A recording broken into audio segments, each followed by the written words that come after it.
राधे राधे। राधा रानी की कृपा आप सब पर सदा बनी रहे। आप सभी को तुलसी विवाह की हार्दिक शुभकामनाएं। देव उठनी एकादशी से लेकर कार्तिक पूर्णिमा तक तुलसी विवाह किया जाता है। आज की इस वीडियो में हम जानेंगे कि तुलसी विवाह के लिए हमें क्या क्या सामग्री चाहिए।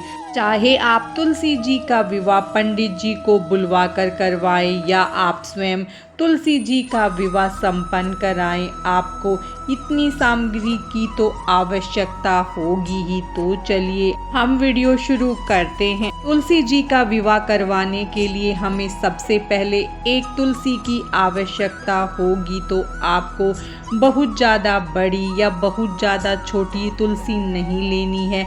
हमें विवाह के लिए वो तुलसी लेनी है जिस पर मंजरी आ गई हो। उसके बाद हम एक पटा या चौकी लेंगे और चौकी पर बिछाने के लिए हम पीले रंग का वस्त्र लेंगे। उसके बाद भगवान विष्णु की फोटो या मूर्ति लेंगे। हम भगवान विष्णु की फोटो ले रहे हैं। अगर आपके पास शालिग्राम जी हैं तो आप उनके साथ आप विवाह संपन्न करवा सकते हैं। आपके आस पड़ोस में शालिग्राम जी हो या मंदिर में शालिग्राम जी हो तो उनसे तुलसी जी का विवाह करवाएं। अगर नहीं है तो आप भगवान विष्णु के किसी भी स्वरूप से तुलसी जी का विवाह संपन्न करवा सकते हैं। या आपके पास लड्डू गोपाल है तो आप उनसे भी तुलसी जी का विवाह संपन्न करवा सकते हैं। उसके बाद हम एक घी का दीपक लेंगे और तिलक के लिए हम रोली, हल्दी, चंदन और अक्षत लेंगे। अगर आप देव उठनी एकादशी के दिन विवाह संपन्न करवा रहे हैं तो अक्षत का इस्तेमाल न करें, उसकी जगह आप तिल का प्रयोग करें। इस बार एकादशी रविवार की है तो हम इस दिन विवाह नहीं करवाएंगे। हम विवाह द्वादशी से लेकर पूर्णिमा तक करवा सकते हैं। उसके बाद हम अष्टदल कमल के लिए और थोड़े से अक्षत लेंगे। फिर हम कपूर लेंगे, धूप लेंगे और फिर हम जनेऊ लेंगे। भगवान गणेश के बिना कोई भी पूजा अधूरी होती है तो हम भगवान गणेश की फोटो या मूर्ति लेंगे, माचिस लेंगे और फिर हम दक्षिणा लेंगे।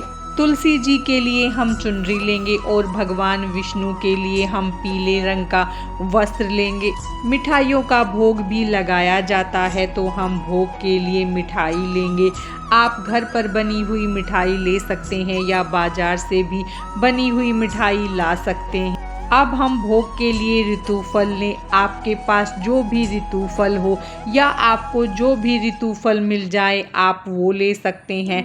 5 ऋतु फल ले सकते हैं या 5 नहीं मिले तो आप एक ही फल को 5 की संख्या में ले सकते हैं। अब हम कलश स्थापना करेंगे तो कलश स्थापना के लिए हम एक कलश लेंगे। आप पीतल, तांबा जो आपके पास हो आप वो कलश लें और कलश में डालने के लिए आम या अशोक के 7 या 5 पल्लव लेंगे। फिर हम कलश में डालने के लिए एक हल्दी की गांठ, सुपारी, लौंग, इलायची। वरमाला के लिए हम 2 माला लेंगे। आप माला लेकर आ सकते हैं। अगर आप खुले फूल लेकर आए हैं तो उनसे माला बना लीजिए, क्योंकि हमें वरमाला की रस्म के लिए 2 माला चाहिए तो हम वरमाला लेंगे और थोड़े से पुष्प लेंगे। और कलश पर रखने के लिए हम पानी वाला जटा वाला एक नारियल लेंगे। तुलसी जी के लिए हम श्रृंगार का सामान लेंगे। श्रृंगार का सामान अपनी श्रद्धा के अनुसार आप जितना चाहे उतना ले सकते हैं।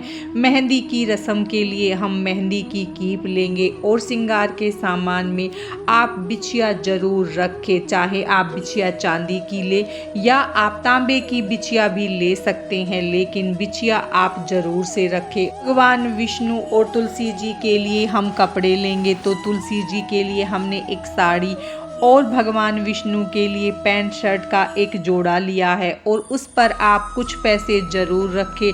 तुलसी जी के विवाह में बर्तन जरूर दिए जाते हैं। आप कम से कम 5 बर्तन तो जरूर ले। बाकी आप अपने सामर्थ्य के अनुसार 5 से ज़्यादा भी दान कर सकते हैं, लेकिन 5 तो आप कम से कम जरूर रखें। मंडप बनाने के लिए हम गन्ने लेंगे। अगर आप गन्ने से मंडप तैयार नहीं कर सकते हैं तो आप चौकी के चारों तरफ गन्ने जरूर रखें। ये हमारी तुलसी विवाह की आवश्यक सामग्री थी। आप इसे कितना भी बढ़ा सकते हैं, आप कितने भी बर्तन, सोना चांदी दान कर सकते हैं, जैसे हम बेटियों की शादी में करते हैं। अगर आप तुलसी विवाह करवाना चाहते हैं तो कम से कम इतना सामान तो आपको ज़रूर चाहिए होगा।